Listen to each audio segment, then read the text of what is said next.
जैन बार बार अपनी पत्नी झारिया से कहते थे कि वह अपना ख्याल रखा करे, पर उनकी बात पर झारिया कभी ध्यान नहीं देती थी। जैन को यह बिल्कुल पसंद नहीं था कि उनकी पत्नी हर वक्त मैले कुचैले कपड़ों में रहे, खुद को संवारे नहीं और साफ सफाई का ध्यान न रखे। यहां तक कि उनके बड़े बड़े नाखूनों में हमेशा मैल फंसा रहता था। उन्हें देखकर ऐसा लगता था जैसे वह कभी नहाती ही न हो। जैन ने उन्हें न जाने कितनी बार समझाया था, लेकिन झारिया ने कभी उनकी बात नहीं सुनी। जब जैन कभी गुस्सा हो जाते तो झारिया का मूड और भी ज्यादा खराब हो जाता और वह जैन से बात करना ही बंद कर देती थी। आज भी कुछ ऐसी ही बात थी। जब जैन काम से वापस आए तो उन्हें घर में एक अजीब सी दुर्गंध महसूस हुई। उन्हें पता था कि यह बू उनकी पत्नी से ही आ रही होगी। जब झारिया ने दरवाजा खोला और मुस्कुराई तो उनके पीले गंदे दांतों से जो बू आई वह जैन को पागल करने के लिए काफी थी। जैन ने तुरंत अपनी नाक पर हाथ रख लिया। यह देखकर झारिया गुस्से भरी नजरों से उन्हें देखने लगी, पर कुछ बोली नहीं। जैन ने भी कुछ नहीं कहा और तुरंत वहां से हट गए। वह सहन में आ गए थे। सर्दियों के दिन थे और तेज धूप निकली हुई थी। जैन थोड़ी देर धूप में पड़ी चारपाई पर बैठ गए। झारिया घर की सफाई और जैन के कपड़ों का ख्याल तो रखती थी, पर अपना ख्याल बिल्कुल नहीं रखती थी। निजी सफाई, पर्सनल हाइजीन तो जैसे उनके लिए कोई चीज ही नहीं थी। झारिया भी उनके पीछे पीछे चारपाई पर आकर बैठ गई। जैन, आपके लिए चाय बना दूं? मुझे लगता है आपकी तबीयत ठीक नहीं लग रही। जैन के चेहरे पर आई नाखुशी देखकर झारिया ने उनसे पूछा। उनके मुंह से फिर से बू महसूस हुई तो जैन हैरान रह गए। वह कैसे कहें कि झारिया दांत साफ कर लें, पर उन्हें कहना तो था। वह उनके पति थे, कोई और नहीं। अगर वह नहीं समझाते तो और कौन समझाता। उनकी शादी को 2.5 महीने हो चुके थे और जैन झारिया की इस आदत को बर्दाश्त करते करते थक चुके थे। उनमें अब और हिम्मत नहीं बची थी। इसीलिए उनके मुंह से निकल ही गया, झारिया, तुम अपने दांत ब्रश कर लो, तुम्हारे मुंह से अजीब बदबू आ रही है। यह सुनते ही झारिया ने गुस्से भरी नजरों से जैन को देखा, पर फिर भी कुछ नहीं बोली। वह सुन तो लेती थी, पर अमल नहीं करती थी और न ही आगे से कोई जवाब देती थी। झारिया, मैं कुछ कह रहा हूं। मैं तुमसे कह रहा हूं कि जाकर दांत ब्रश कर लो। जैन ने जोर देकर कहा। आज शुक्रवार है, मैं तो कहता हूं कि अच्छे से नहा लो, कपड़े पहन लो, फिर हम बाहर खाना खाने जाएंगे। जैन ने मुस्कुराते हुए कहा। वह झारिया को बच्चों की तरह समझा रहे थे, इस उम्मीद में कि शायद वह उनकी बात मानकर नहाने के लिए तैयार हो जाए। मगर झारिया टस से मस न हुई। नहीं नहीं, बहुत ज्यादा सर्दी है। सर्दी में कौन नहाता है? मुझे बहुत सर्दी लग रही है, उन्होंने कहा। पिछले हफ्ते तो नहाई थी, उन्होंने बेपरवाही से कहा। जैन को यह सुनकर बहुत बुरा लगा। वह ऐसे कह रही थी जैसे साल में 1-2 बार ही नहाना हो। झारिया, हमें रोज नहाना चाहिए। रोज नहीं तो 1-2 दिन छोड़कर तो इंसान को जरूर नहाना चाहिए। और तुम कह रही हो कि तुम पिछले हफ्ते नहाई थी। मुझे तो लगता है तुम पिछले हफ्ते भी नहीं नहाई थी। मुझे लगता है कि तुम्हें 10 दिन हो गए हैं नहाए हुए। चलो शाबाश, नहा लो। धूप निकली हुई है, इसमें सर्दी वाली कौन सी बात है? जैन ने उन्हें समझाया। यह सुनकर झारिया चारपाई से उठ खड़ी हुई। मैंने आपसे चाय का पूछा था।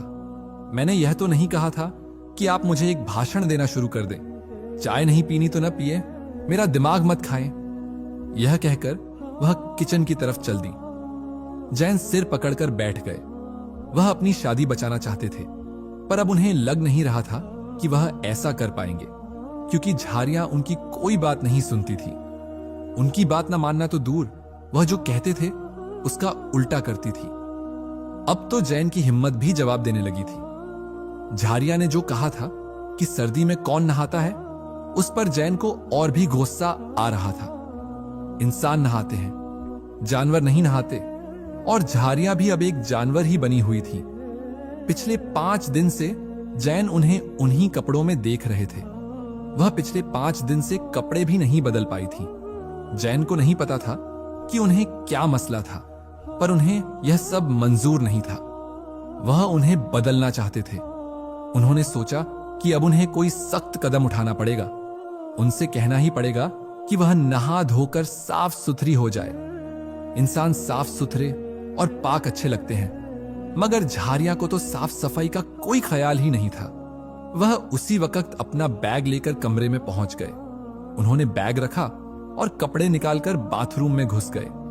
जुमे की नमाज में थोड़ा ही वक्त बचा था।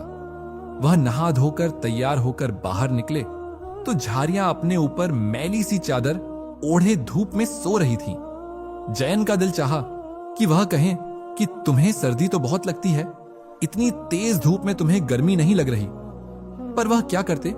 वह आज तक झारिया के आगे बोल ही नहीं पाए थे और उनकी इसी शराफत का झारिया फायदा उठाती थी। जैन के दिल में एक रहम दिली थी। वह चाहते थे कि उनका घर यूं ही न बिगड़े। उनका और झारिया का घर जुड़ा हुआ था।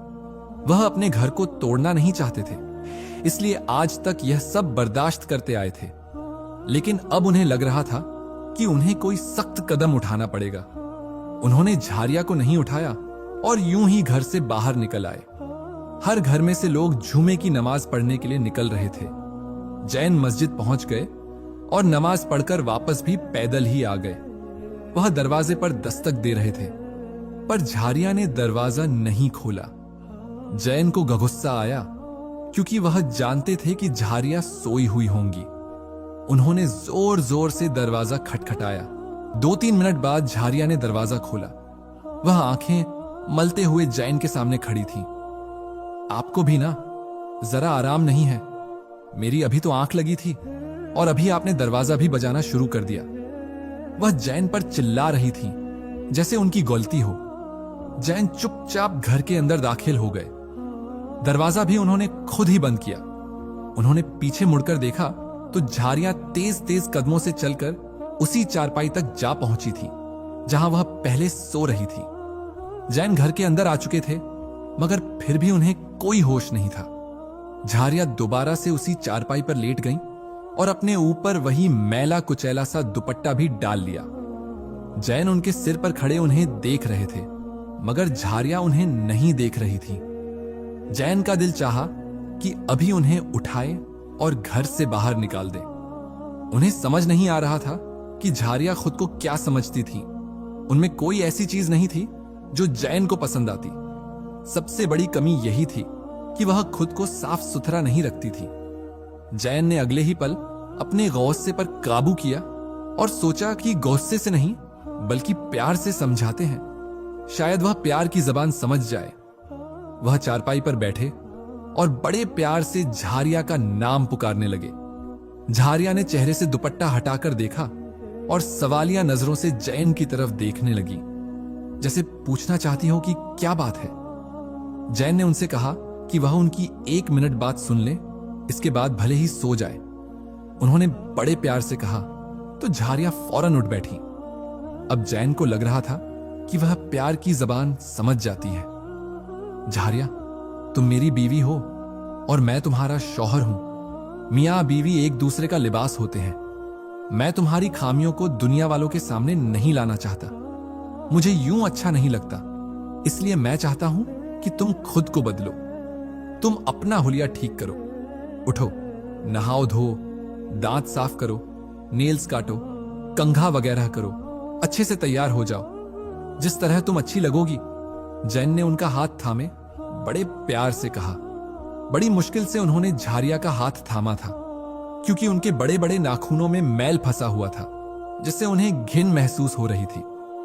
पर उन्हें समझाना भी तो उन्होंने ही था। झारिया बड़े गौर से जैन की बात सुन रही थी। ठीक है, मैं अपने बालों को संवारूंगी, झारिया ने कहा।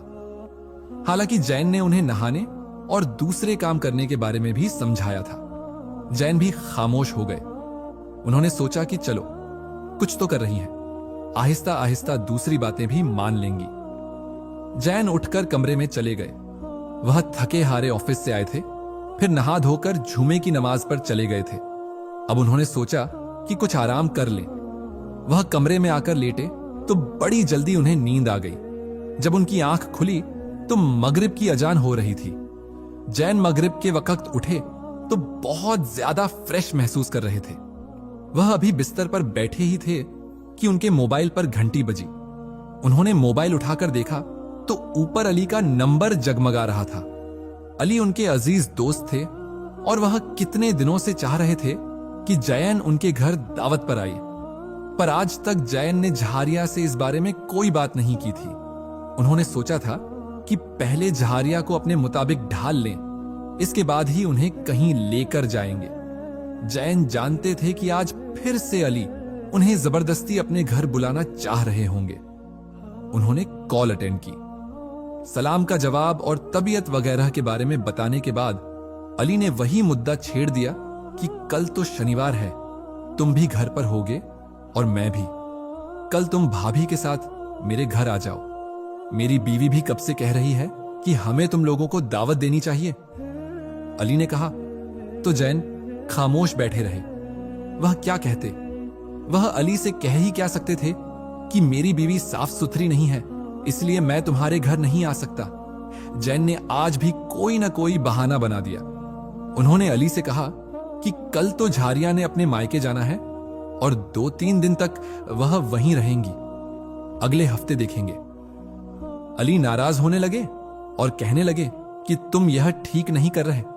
मैं शादी के दूसरे दिन ही तुम्हारे घर दावत पर आ गया और तुम्हें इतने दिन हो गए हैं, तुम आ ही नहीं रहे। जैन ने उनके नाराज होने पर उन्हें समझा दिया कि यार सच में ही झारिया ने अपने मायके जाना है। अगर तुम कहते हो तो मैं अकेला आ जाता हूं। जैन ने सिर्फ इसलिए कहा कि शायद बला टल जाए, मगर अली ने कहा नहीं, जब भाभी आएंगी तो एक साथ आना, मैंने तुम दोनों की दावत करनी है। इसके बाद थोड़ी बहुत इधर उधर की बातें हुई और फिर जैन ने अली से कह दिया कि झारिया उन्हें खाने पर बुला रही हैं और उन्होंने फोन रख दिया। जैन सिर पकड़कर बैठ गए। अब वह अली से मजीद झूठ नहीं बोल सकते थे। अली पिछले कई हफ्तों से उन्हें अपने घर दावत पर बुलाना चाह रहे थे और जैन आज तक झूठ पर झूठ बोलते आए थे। अब तो उन्हें खुद ही शर्मिंदगी महसूस हो रही थी। उसी वक्त जैन के जहन में ख्याल आया कि झारिया ने कहा था कि वह खुद को संवारेंगी। उन्होंने सोचा जाकर देखता हूं, शायद वह नहा ली हो। जैन बड़ी उम्मीद के साथ कमरे से बाहर निकल आए। बाहर अंधेरा था। सहन की लाइट जल रही थी जिससे पूरे सहन में हल्की हल्की रोशनी फैली हुई थी। किचन की लाइट भी जल रही थी। जैन समझ गए कि झारिया किचन में ही होंगी। वह किचन में गए तो उन्हें अजीब सी बू आने लगी। दरअसल वह देसी घी की बू थी। वैसे तो देसी घी की बू नहीं बल्कि खुशबू होती है, लेकिन जैन को वह पसंद नहीं थी। उन्होंने सोचा शायद वह कुछ बना रही होंगी, इसीलिए पूरे किचन में यह बू फैली है। जैन को वह बू बिल्कुल भी पसंद नहीं थी, इसलिए वह जल्दी से किचन से बाहर निकल आए। झारिया ने तो उन्हें देखा भी नहीं था। वह दूसरी तरफ मुंह किए न जाने क्या काम कर रही थी। जैन अपने कमरे में आकर बैठ गए। 1 घंटे बाद झारिया खाना लेकर आई तो जैन को वही बू कमरे में भी महसूस हुई। वह जैन के बिल्कुल पास बैठी। अचानक जैन की निगाह उनके सिर पर गई तो उनका दिमाग ही घूम गया। वह समझ गए कि वह बू वहीं से आ रही है। उन्हें अजीब सी उबकाई आने लगी। झारिया ने सिर में देसी घी डाल लिया था और कस के छोटी बनाई हुई थी। उनका सारा सिर ओनैली हो रहा था। झारिया, ये तुमने क्या किया? तुमने बालों में देसी घी लगाया है? जैन ने अजीब मुंह बनाकर कहा। झारिया हां में सिर हिलाने लगी। आप ही तो कह रहे थे कि मैं बाल नहीं संवारती। अब संवार लिए हैं तो इस पर भी आपको ऐतराज है? आप तो मेरी किसी बात से खुश ही नहीं होते। उन्होंने बोलना शुरू किया तो बस नॉन स्टॉप बोलती ही गई। जैन जो बेचारे खाना खाने लगे थे, उन्होंने उसी वक्त खाने की ट्रे को एक तरफ रखा और झारिया से कह दिया कि वह अभी यहां से चली जाए। मुझे गुस्सा आया हुआ है, मैं बिला वजह तुम पर गुस्सा नहीं करना चाहता, जैन ने कहा। यह बात सुनकर झारिया भी गुस्से में आ गई और वह खाने की ट्रे उठाकर बाहर चली गई। जैन का दिमाग घूम रहा था। अब उन्हें लग रहा था कि झारिया से शादी करना उनकी जिंदगी की सबसे बड़ी गलती थी। काश उन्हें शादी से पहले पता होता कि वह इस तरह की लड़की है तो वह सारी जिंदगी कुंवारा रहते। मगर उनसे शादी न करते। जैन को बहुत ज्यादा भूख भी महसूस हो रही थी। ऑफिस से आने के बाद उन्होंने पानी का एक घूंट भी नहीं पिया था और अब उन्होंने खाना भी नहीं खाया था। झारिया कमरे से बाहर चली गई थी और जैन कमरे में बैठे रह गए थे। 2-2.5 घंटे यूं ही गुजर गए। जब रात अच्छी खासी हो गई तो झारिया किचन का काम खत्म करने के बाद कमरे में आ गई। वह बेड पर सोने लगी तो जैन ने जल्दी से मुंह दूसरी तरफ कर लिया और अपनी नाक को दोनों हाथों से पकड़ लिया। उन्हें वह बू बड़ी ही नागवार लग रही थी, जिसे झारिया ने अपने सिर पर सवार किया हुआ था। जैन दिल ही दिल में सोच रहे थे कि अब उनका क्या होगा। वह न ही उनकी कोई बात मान रही थी और न ही खुद को संवार रही थी। कमरे में अंधेरा था। जैन जाग रहे थे, उन्हें नींद नहीं आ रही थी। यही सोच सोचकर उनका दिमाग फट रहा था कि क्या उन्हें सारी जिंदगी ऐसे ही गुजारनी होगी। वह घुट घुट कर जीते, अब थक चुके थे। यह सब उनकी बर्दाश्त से बाहर था। अगले दिन सुबह हुई और सुबह के 9 बज रहे थे। जैन आज ऑफिस नहीं गए थे। वह फ्रेश होने के बाद कमरे से बाहर निकले तो झारिया ने मशीन लगाई हुई थी। वह कपड़े धो रही थी, जिसमें सारे कपड़े जैन के ही थे। झारिया ज्यादा कपड़े अपने धोती भी नहीं थी और न ही पहनती थी। हफ्ता हफ्ता तो वह एक ही सूट पहने रखती थी। आज पूरे 1 हफ्ते बाद उन्होंने अपना सूट बदला था। जैन ने सोचा कि आज तो वह झारिया को जरूर नहलाकर रहेंगे। वह उसी वक्त गए और उनसे कहा, झारिया, तुमने कपड़े तो बदल लिए। अगर तुम नहा लेती तो तुम्हारा क्या बिगड़ जाता। हालत देखी है अपनी, कितनी मैली हो रही हो। जैन बेइंतहा गुस्से में बात कर रहे थे। उनके सिर पर सिर्फ और सिर्फ गुस्सा सवार था। उनकी बात सुनकर झारिया कहने लगी, हाँ हाँ, आप ज्यादा साफ सुथरे न बने। मैं भी अभी यही सोच रही थी कि कपड़े धोने के बाद मैं नहा लूंगी। आपको क्या लगता है सारी दुनिया में आप ही साफ सुथरे हैं? आप तो दूसरों को हर वक्त मैला समझते हैं। यह कहते हुए वह कपड़े मशीन से बाहर निकालने लगी तो जैन अपना सा मुंह लेकर रह गए। झारिया ने उन्हें ऐसे झिड़क दिया जैसे उन्होंने कोई गलत बात कह दी हो। जैन जानते थे कि वह मौका देखकर झूठ बोल रही हैं। अगर सच में उन्हें नहाना होता तो वह कपड़े क्यों बदलती। खुदा का शुक्र था कि आज उन्होंने दोपहर में नहा लिया। नहाने के बाद जब वह बाथरूम से निकली तो जैन को ऐसा लगा जैसे वह झारिया नहीं, कोई और है। वह साफ सुथरी कुछ अजीब ही लग रही थी, क्योंकि उन्हें तो झारिया को मैला देखने की आदत पड़ गई थी। अगले दिन जैन ऑफिस से जल्दी वापस आ गए। उनकी तबीयत भी ठीक नहीं थी। उन्होंने झारिया से कहा था कि उन्हें चाय लाकर दे, लेकिन उन्होंने उन्हें चाय लाकर नहीं दी। वह यह कहकर बाहर चली गई कि उनकी तबीयत ठीक नहीं है, उनके खास दिन चल रहे हैं, उन्हें जो करना है खुद कर ले। उनके मुंह से यह सुनकर जैन को बहुत बुरा लगा। वह कमरे में बैठे थे। उन्हें कमरे में बहुत ज्यादा बू महसूस हो रही थी। पहले तो उन्होंने इसे नजरअंदाज किया। उन्होंने सोचा कि यह बू झारिया से ही आ रही होगी, लेकिन अब जब वह चली गई तो फिर भी उन्हें बू महसूस हो रही थी। उन्हें मतली सी आने लगी। जैन बेड से उतरे और इधर उधर देखने लगे, मगर उन्हें कहीं भी ऐसा कुछ दिखाई न दिया जिसे बू महसूस हो। फिर अचानक उन्हें ऐसा लगा जैसे वह बू बेड के नीचे से आ रही हो। वह हैरान रह गए। उन्होंने झुककर बेड के नीचे देखा तो उनका दिमाग घूम गया। उन्हें उबकाई सी आने लगी। वहां पर झारिया के खास दिनों में इस्तेमाल किए गए गंदे कपड़े बिना धुले पड़े थे, जिनसे यह बू उठ रही थी। जैन को बेइंतहा उबकाई आई और आखिर में उन्होंने कमरे में ही उल्टी कर दी। उनका दिल बहुत बुरा हो रहा था।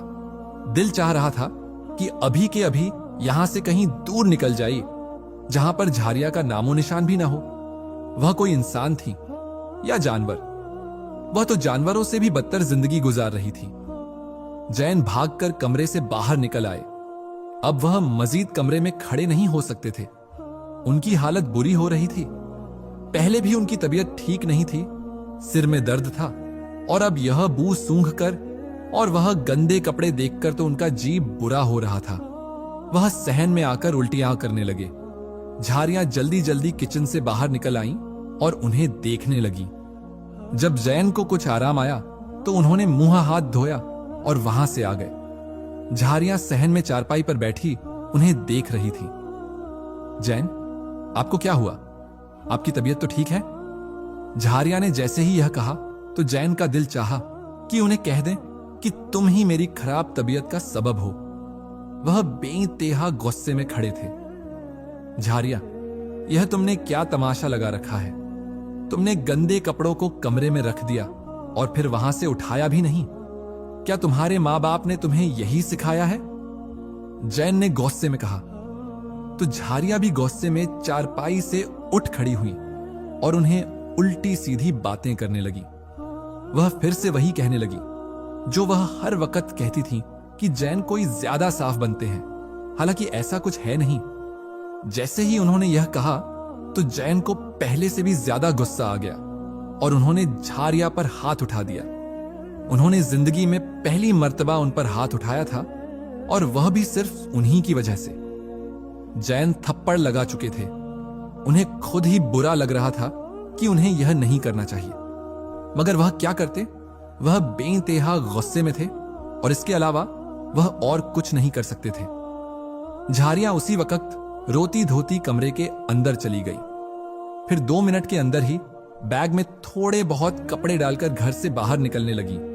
जैन ने उन्हें रोका और पूछा कि वह कहां जा रही है, मगर वह कुछ भी नहीं बता रही थी।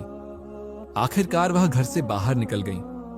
जैन जानते थे कि वह अपनी मां के घर ही जा रही होंगी।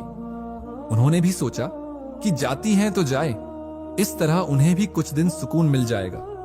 उनके साथ इतनी बद से बदतर जिंदगी गुजार कर वह थक चुके थे। जैन ने उन्हें वापस नहीं बुलाया और 1 हफ्ता यूं ही गुजर गया। हफ्ते के बाद जैन को एहसास हुआ कि उन्हें झारिया को मना कर लाना चाहिए। शायद हफ्ता मां बाप के घर रहने की वजह से उनकी अक्ल ठिकाने आ गई हो और वह पहले जैसा बर्ताव न करे, लेकिन ऐसा ना हुआ। जब जैन हफ्ते के बाद अपने ससुराल गए तो झारिया के मां बाप भी उन पर भड़क उठे और कहने लगे, तुमने हमारी बेटी के साथ अच्छा नहीं किया। हमारी बेटी के लिए रिश्तों की कोई कमी नहीं, अब भी उसके लिए हजारों रिश्तों की लाइनें लग जाएंगी। तुम बस छोड़ दो हमारी बेटी को। जैसे ही उनके ससुर ने यह कहा तो जैन को हैरत हुई कि क्या कोई बाप भी अपनी बेटी का घर उजाड़ सकता है। जैन सब कुछ भुलाकर उन्हें मनाने के लिए आए थे, मगर उनकी अकड़ ही खत्म नहीं हो रही थी। तो जैन भी घर वापस आ गए। 1 हफ्ते के अंदर अंदर तलाक के कागजात तैयार करवा लिए और झारिया के घर भिजवा दिए। उस हफ्ते के दौरान जैन ने एक काम वाली औरत को भी बुलाया जिसने सारे घर को अच्छे से चमका दिया था। उन्हें कुछ सुकून आया। इतने अरसे बाद उन्होंने घर को साफ सुथरा देखा था। उन्हें कहीं से भी बू महसूस नहीं होती थी। भले ही उनका रिश्ता खत्म हो चुका था, वह नाकाम रहे थे। वह अपने शादीशुदा रिश्ते को बचा नहीं पाए थे, लेकिन उनका दिल मुतमिन था। अब वह सुकून से अपने घर में जिंदगी गुजार रहे थे। वक्त तो गुजरता गया और उनकी तलाक को 6 माह हो गए। जयन की एक सहकर्मी ने खुद ही उन्हें शादी के लिए प्रस्ताव दिया। वह भी शादीशुदा थी, लेकिन उनके पति की 1 साल पहले मौत हो गई थी। उनके कोई बच्चे नहीं थे। उन्होंने कहा कि उनके माँ बाप उनकी कहीं शादी करवाना चाहते हैं, लेकिन उन्हें जैन पसंद आ गए हैं। जैन ने उनके साथ वक्त गुजारा। वह ऑफिस में एक साथ ही होते। जैन जानते थे कि वह कितनी अच्छी लड़की है। वह भी अब अकेला रहकर थक चुके थे। उन्हें भी किसी सहारे की जरूरत थी, तो उन्होंने बड़ी जल्दी उनका हाथ थाम लिया और फिर वह उनकी दुल्हन बनकर उनके घर आ गई। जैसे ही वह उनके घर आई तो उन्होंने उनके छोटे से घर को जन्नत बना दिया। वह इतनी साफ सुथरी थी कि जैन को कमरे में किसी भी कोने में धूल महसूस नहीं होती थी। वह खुद को भी बहुत साफ सुथरा रखती थी। उन्हें देखकर जैन का दिल बाग बाग हो जाता। वह हर वक्त उनकी छोटी छोटी चीजों का ख्याल रखती और उनकी हर बात मानती। वह उनसे झगड़ा भी नहीं करती थी और न ही कभी किसी बात पर टोकती थी। जैन को बस एक चीज चाहिए थी जो उनमें कूट कूट कर भरी थी। वह साफ सुथरी औरत थी। वह घर को भी चमकाए रखती थी और खुद को भी साफ सुथरा रखती थी। जब भी जैन घर पर आते वह नहा धोकर साफ कपड़े पहने बैठी होती थी। अब उनकी जिंदगी जन्नत का नमूना बन चुकी थी।